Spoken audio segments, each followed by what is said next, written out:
우리 성경 말씀은 로마서 7장 21절로 25절까지를 보시겠습니다. 그러므로 내가 한 법을 깨달았노니 곧 선을 행하기 원하는 나에게 악이 함께 있는 것이로다. 내 속사람으로는 하나님의 법을 즐거워하되 내 지체 속에서 한 다른 법이 내 마음의 법과 싸워 내 지체 속에 있는 죄의 법으로 나를 사로잡는 것을 보는도다. 오호라 나는 곤고한 사람이로다. 이 사망의 몸에서 누가 나를 건져내랴. 우리 주 예수 그리스도로 말미암아 하나님께 감사하리로다. 그런즉 내 자신이 마음으로는 하나님의 법을 육신으로는 죄의 법을 섬기노라. 아멘. 예수를 믿으면은 자기 존재에 대한 변호를 아주 정직하게 반듯하게 할 수 있어야 됩니다. 얼마나 지혜롭게 하느냐 하는 것은 지성적인 것이 포함이 되겠습니다만은 아무리 배워도 진실하기도 어렵고 아무리 못 배운다 하더라도 진실하게 말하는 것이 어려운 것은 아닙니다. 얼마나 정직하게 반듯하게 하나님께 자기를 고백하느냐 하는 것은 대단히 중요합니다. 이것은 성도 자신의 자기 존재에 대한 발견을 나는 예수 만나서 어떤 사람이다는 자기 자신에 대한 자각 이것이 구원하고 직결되어 있어요. 일상생활에서 지구촌의 삶을 살아가는데도 그 힘이 될 수 있는 그런 원천적인 지각이 되는 겁니다. 우리가 아는 것이 힘이다라고 할 때에 그런 말을 쓰잖아요. 근데 그 알미 나 자신이 대처하는 능력을 가지고 있는 알미여야지 내가 아무런 내가 알고 있는 지식의 내용 안에 내 자신이 포함되지 않는 지식은 머리에만 들어가 있지 별 의미가 없는 거죠. 그래서 알미라고 하는 것은 자기와 연결되어졌을 때 그 묘미가 있는 거예요. 제가 취미로 또 천성이 있어서 약간 시험 삼아 시작한 색소폰이 이제 1년을 넘었었는데요. 그 색소폰에 보면은 플랫렛이라고 그 악기에 없는 고음을 4옥타브를 내야 됩니다. 그런 악보가 있으니까요, 음악이. 근데 그런 게 있다라고 하는 것만 알지 저는 안 배웁니다. 왜냐하면 그런 4옥타브를 가지고서 연주를 해야 할 만큼 프로로서 그렇게 그런 음을 내어야 하는 그런 목표는 없거든요. 그것이 내 머리에 있다 하더라도 책에는 이렇게 있어서 한번 보긴 했지만 별로 의미를 두지 않습니다. 왜냐하면 나하고 직접 관련된 내가 연주할 수 있는 영역 밖에 있기 때문에 그런 게 있다라고 하는 것 뿐이지 크게 와닿질 않아요. 그것을 꼭 그렇게 고음을 내야 되느냐 하는 거죠. 그래서 악기마다 그에 대한 지식을 가지고 있을 때 그것을 활용할 수 있는 나와 직접 관련이 있는 그런 범주에서의 지식은 능력을 낼 수가 있죠. 그러니까 이제 2옥타브, 1옥타브, 2옥타브, 3옥타브까지의 음에 대해서 차라리 연구를 하고 연습을 하는 것이 훨씬 유익하지 않겠어요? 마찬가지로 우리가 인생을 살아가면서 많이 공부를 한다 하지만 그게 과연 나와 이웃에 얼마나 유익하냐 하는 것도 따져보면서 공부를 해야지 뭘 많이 알면 성경은 그냥 아는 걸 말해요. 그걸 바로. 아는 것이 교만해진다는 거예요. 그렇습니다. 참 알미라고 하는 것은 나와 이웃에 유익하게 하는 것이지 사람이 아는 척하고 교만하게 되는 지식은 신학이라도 그건 안 하는 게 낫습니다. 해악이 돼요. 잘못하면은. 유대인들이 하나님에 대해서 지금 말하자면 교회학적으로는 신론, 인론 이런 그 지식이 일반 사람들에게 자랑거리만 되었지 그렇게 살지를 못했어요. 내 삶과 연결되지 않는 지식은 가지고 있는 자체가 고통이에요. 어떤 면에 있어서. 그래서 그 역설적으로 어떤 사람 신학 그만하라, 신학을 하지 말라는 사람도 있어요. 그래서 무리한 이야기로도 들릴 수 있으나 그 가능성이 있어요. 그 말이에요. 너무 많이 안다고 해서 사람이 되는 것도 아니고 신앙이 좋아지는 것도 아니에요. 또 모르고 믿는다는 것은 더 무지한 이야기지만은 알미라고 하는 것은 자기 존재에 대한 그 자기 관찰에 대한 비판 능력이 동원되고 또 어떤 대체 능력이 발휘되는 지식이어야 참 좋은 지식이고 그래서 배울 만하고 채울 만하는 거죠. 이 성도가 되면은 자기 존재에 대한 평가를 누가 물을 때에 어떤 일을 놓고 내 의견은 이렇습니다 하는 의견을 제시할 때 그 사람의 본 모습이거든요. 딱 그 일만 하는 다른 일에도 그런 식으로 생각하는 사람이지 않습니까? 그렇게 되면 평소에 A4 용지를 놓고 요즘 뭐 A4 그러면은 다른 생각 할 수 있는데 근데 A4 용지를 놓고 자기 자신이 여러 면에 있어서 어떻게 생각하고 있는지 가령 뭐 가족이나 직업이나 국가나 뭐 일을 주제를 놓고 내가 생각하는 정도를 철학적인 그런 수사적인 차원 높은 그런 글을 쓰라는 것이 아니라 어떻게 생각하고 있는가 하는 자신을 한번 써봐야 되는 거예요. 글이 쓰기 싫으면은 고요한 이 여름 밤에 좀 시원할 때 가만히 앉아서 자신을 돌아보면서 나는 이 삶을 어떻게 분야별로 이해하고 사는가를 생각하는 그것이 나의 모습이거든요. 나 아무 생각 없다. 돈 벌고 밥 안 먹고 잔다. 짐승입니다. 사람이 아니에요. 사람이 자기 자신을 평가를 하도 못하고 발전을 위해 생각도 없다. 생각이 멈췄다. 생각이 멈췄고 입만 벌려서 음식만 씹는다. 이게 동물이 아니고 동물들이 생각합니까? 동물들이 철학을 해요? 동물들이 발전을 기하기 위해서 과학을 합니까? 안 하잖아요. 사람이 그러고 있으면 동물 아니고 뭡니까? 말하는 동물이에요. 제발 좀 읽을 만한 책도 있고 생각도 좀 하고 그렇게 살아야 됩니다. 멍청하게 있다가 예수교가 한국에 들어와서 완전 머리가 있는 대로 다 돌리는 거예요. 창의적이고. 예수교를 만나면 불신자라서 예수를 믿게 되면요. 생각이 전부 살아나게 돼 있어요. 활동적이다 그 말이죠. 그래서 피스티스라고 하는 믿음이라고 하는 것은 충성, 활동한다고 돼 있어요. 충성한다. 하나님과의 관계에서 충실하다. 그러니까 삶이 매우 활발하게 충실하게 일어나고 있다. 이런 뜻이에요. 믿음이라. 믿음이라는 것을 가졌다는 사람이 가만히 있는 편이다.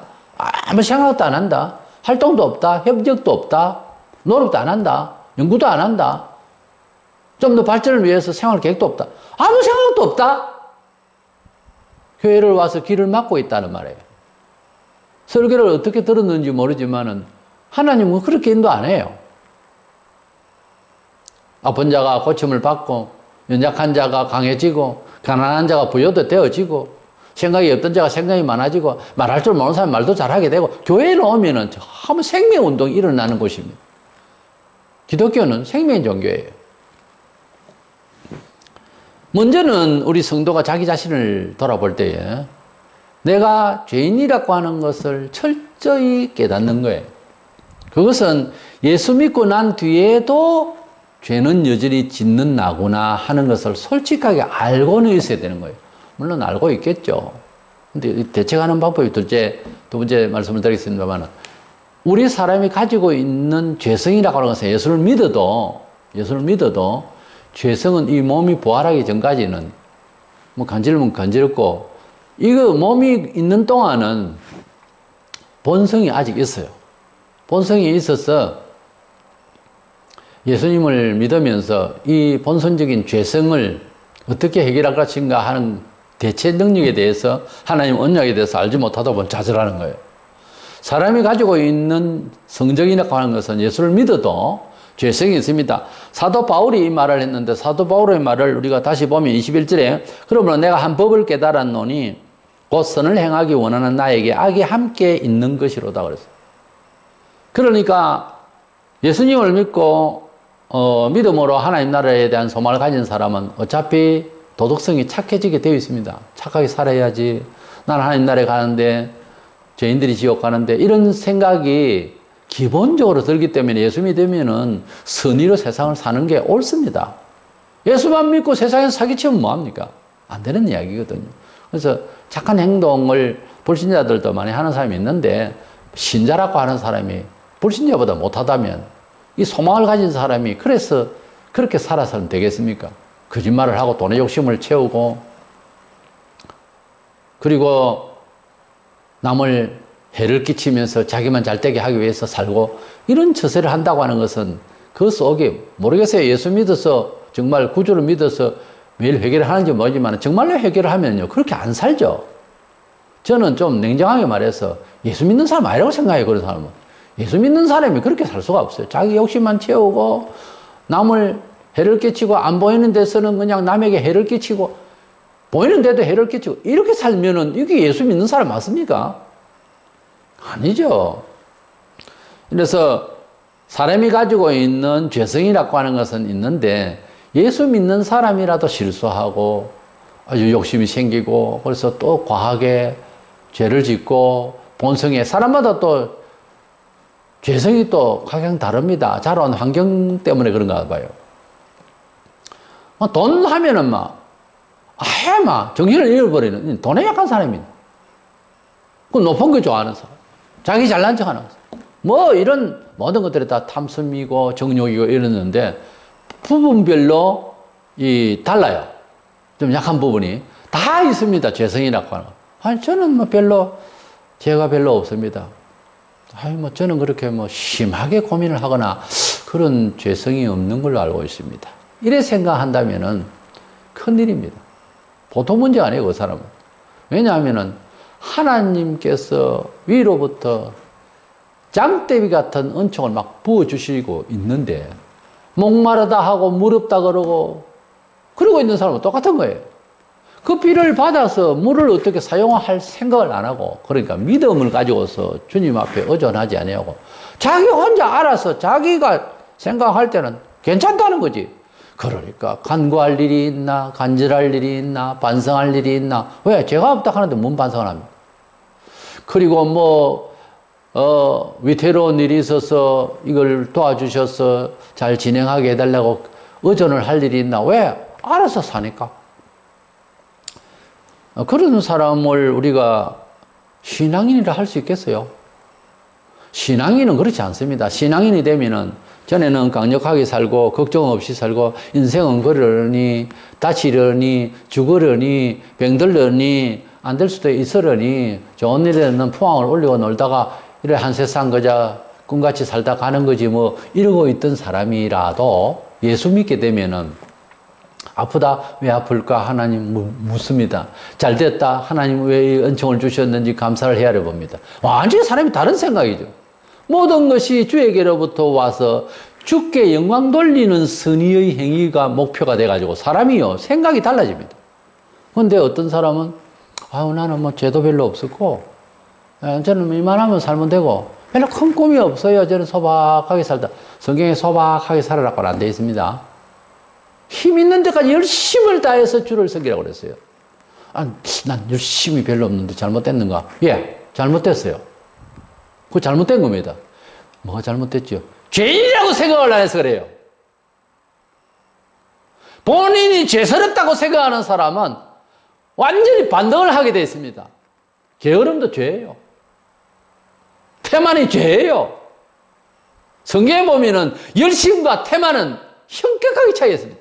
태만은 하나님 앞에서 일상생활에서도 크게 잘못된 거예요. 하나님께 생명을 주실 때는 움직이라고 주신 거예요. 생각을 움직이고 그러려면 하나님 앞에서 내가 죄인이라고 할 것을 깊이 저는 죄인이라고 별로 깨닫지를 못하는데요. 그거 내보고 어쩌라고요? 기다리세요. 하나님 앞에 구부리세요. 죄인인 줄 깨달아야 됩니다. 전에는 죄스럽지도 않다. 이만하면 인생 다 남들도 이러는데 하는 사람이 예수 믿게 되면은 그게 죄라고 생각이 들기 때문에 전에는 전혀 얼굴에 감각도 없던 사람이 얼굴럭불그럭 하면서 부끄러워해요. 그런 죄에 대해서.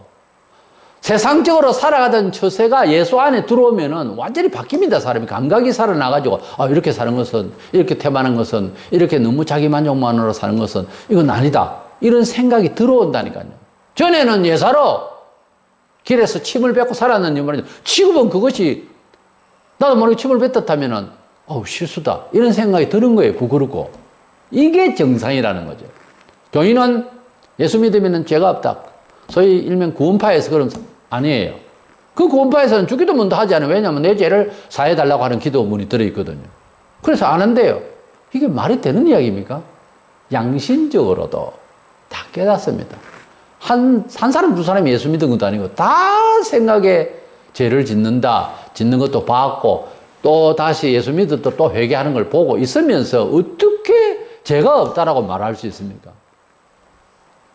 하나님께서 하나님 자녀로 등록시켜 주시고 영생의 나라에는 이끌고 가시겠지만은 이 세상 살아가는 동안에 또 형통을 위하고 주님의 이름을 위하기 위해서는 우리가 회개하고 깔끔하게 해서 그래서 우리 공동체가 또는 개인이 또 가정이 회사에서나 어디 장사하는 데서 어디에서나 길에서나 안에서나 우리가 하나님께 영광을 돌리다 가야 하는 것이 거룩한 의무예요. 그러려면은 회개의 정신으로 성결해야 되는 거예요. 성경에서 말하는 성결은 완전을 이야기하자는 것이 아니고 하나님 앞에 늘 우리가 부족하고 죄스럽기 때문에 항상 의존하고 성령님의 감화를 받아서 하나님 뜻대로의 삶을 말합니다. 성결이라고 하는 거룩할 성자는 구별이란 말이에요. 하나님 뜻대로의 구별은 세상에서는 도덕적인 거하고 관계도 없는 것도 있어요. 예배 시간에 예배하는 거. 이게 도덕하고 아무 상관도 없잖아요. 이것이 거룩하다는 거예요. 그렇게 해보면 알아요. 그렇게 하다 보면 자연히 다른 일상의 인격적인 관계 교제에서도 겸손하고 거룩하게 구별된 생활들이 돼요. 장사를 하는데 공의롭고 정의롭게 살게 되고요. 이래서 하나님의 뜻대로의 삶을 구별된 새로운 철학으로 살아가는 것인데요. 이런 거룩한 생활, 이 구별된 생활이 잘 진행이 되어졌을 때에 비로소 하나님 앞에 성도 자신이 나는 가만두니까 기도 안 하니까 나는 나를 자책하고 회개하고 겸손하려고 하는 생각이 없어지니까 그만 태만해지더라. 이걸 알았거든요. 이러면서 아는 것이 나는 하나님 자녀지만 역시 죄 가운데 세상을 살거나 내 안에 밖에서 이런 미혹과 내 자신의 혈기와 정욕과 이런 것 때문에 내가 계속 죄를 짓고 있는구나. 이에 대한 하나님의 대책은 계속 내리고 있습니다. 아닌 것 같아도. 그래서 성도 자신이 자기 존재를 발견할 때에 내가 죄인이다. 나는 죄를 지을 수 있다. 라고 하는 입장에서 항상 갈등하고 고민할 수 있어야 된다는. 이게 진정한 성도지. 나는 죄가 없습니다. 할렐루야 감사. 이렇게만 앉아 살면 그건 자기를 제대로 아는 게 아니에요. 일명 미친 사람입니다. 그렇게 살면 안 돼요. 항상 겸손해요.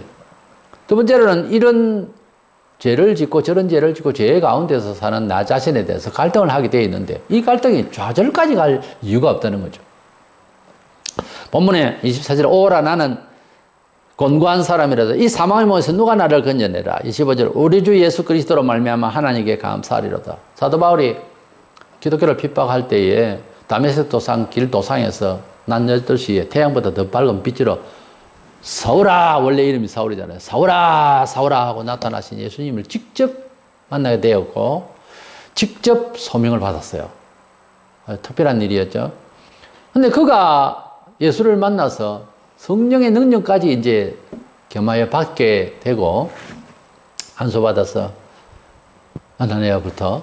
근데 이 사람이 가지고 있는 능력은 엄청났어요. 그러면서 사도 바울이 이 본문에서 하는 말이 내가 그렇게 능력을 행하고 그렇게 하는데도 내 속에 있는 죄가 있어서 이게 하나님을 쫓아가자는 선의의 뜻도 있지만 죄가 원하는 대로 기질을 발휘해야 하는 이런 두 가지 이 법이 내 속에 있구나 하는 것을 이야기하면서 나는 정말 죽을 지경이다. 공고한 사람이라다. 어떻게 하면 좋겠느냐.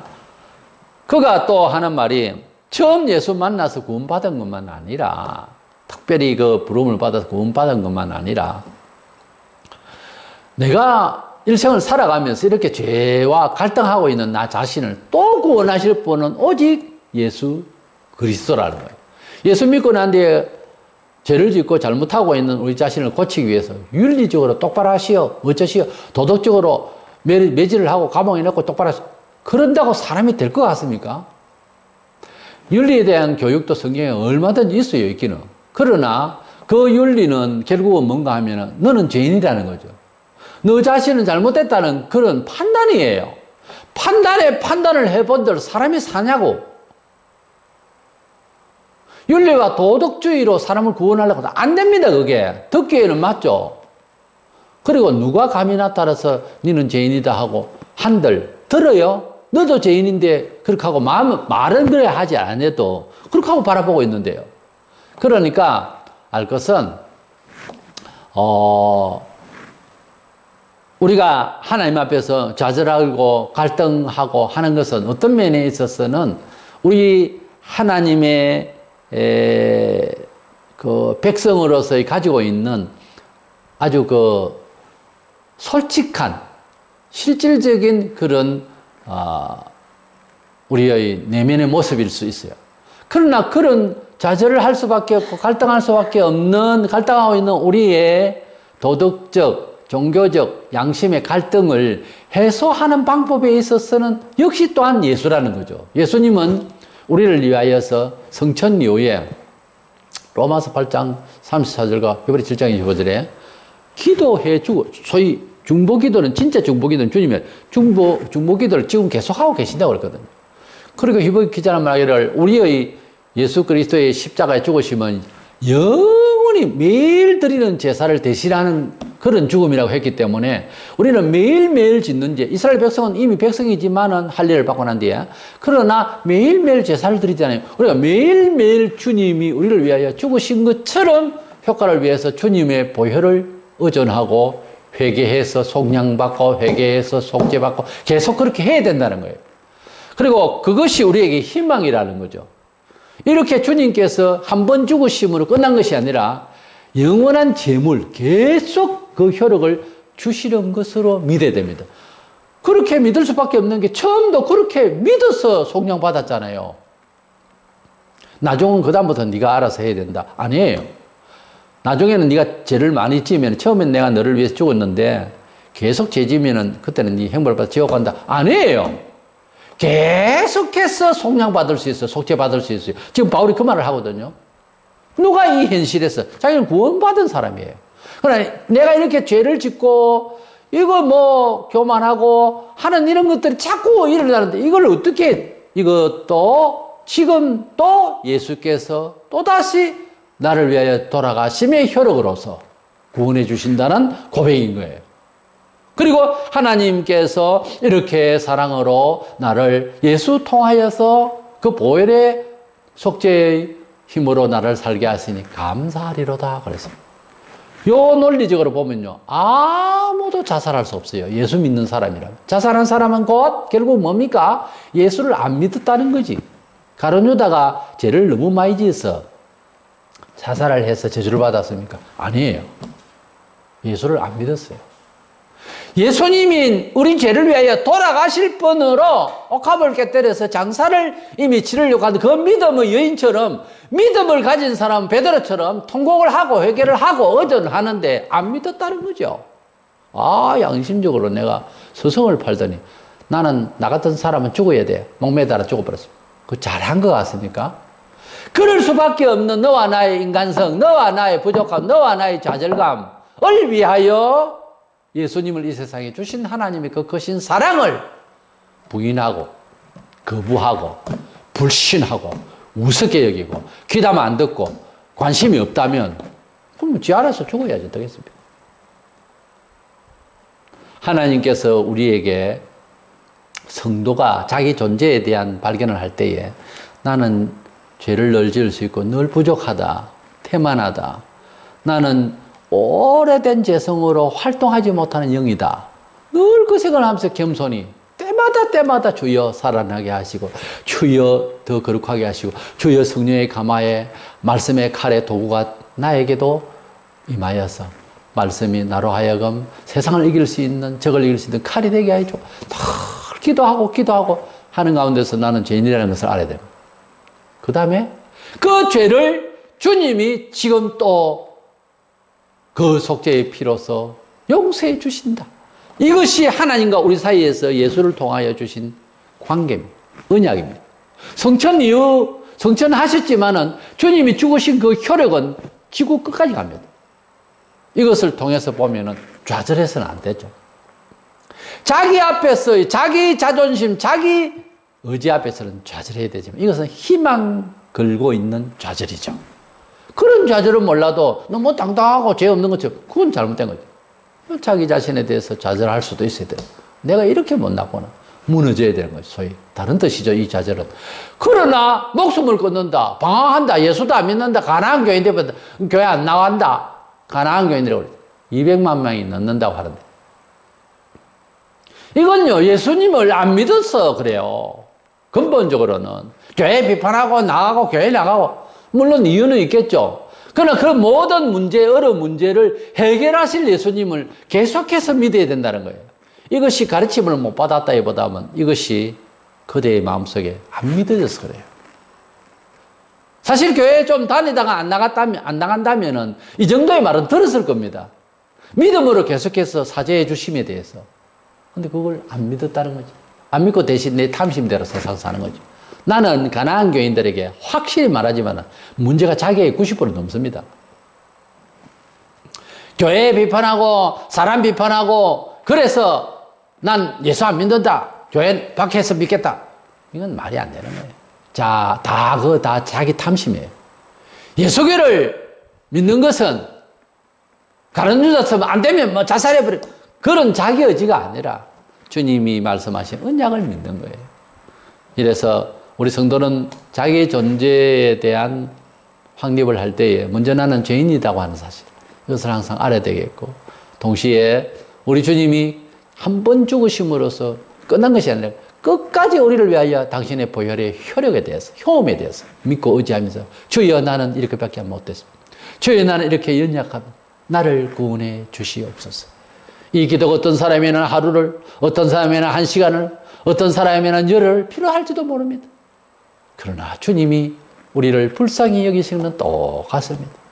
작정을 하고 내가 한 달 동안이라도 기도하겠다고, 2달 동안이라도 기도하겠다고, 나는 열흘 금식을 하겠다고 시작이라도 할 때에 주님께서 보십니다. 귀하게 봅니다. 그리고 우리를 상하지 않게 거두어 주시고 또다시 회복되게 하시는 그런 체험을 하시기를 바랍니다. 우리 주님은 성천 이후에 그냥 끝난 것이 아니고 우리를 위해서 계속 기도해 주고 계시고 언제나 우리를 보고 계시며 우리를 불쌍히 여기시고 우리를 위하여 죽으심의 그 십자가의 보혈의 은혜는 계속해서 속죄의 피가 되어서 영원한 제사가 되었다. 이 말은 매일매일 제사 효력이 있다. 그 말입니다. 영원한 가치라고 하는 것은. 이래서 우리 주님의 그 사랑을, 그 하나님의 언약에 대해서 불신하지 말고 좌절하지 말고 다시금 일어설 수 있는 저와 되시기를 원합니다.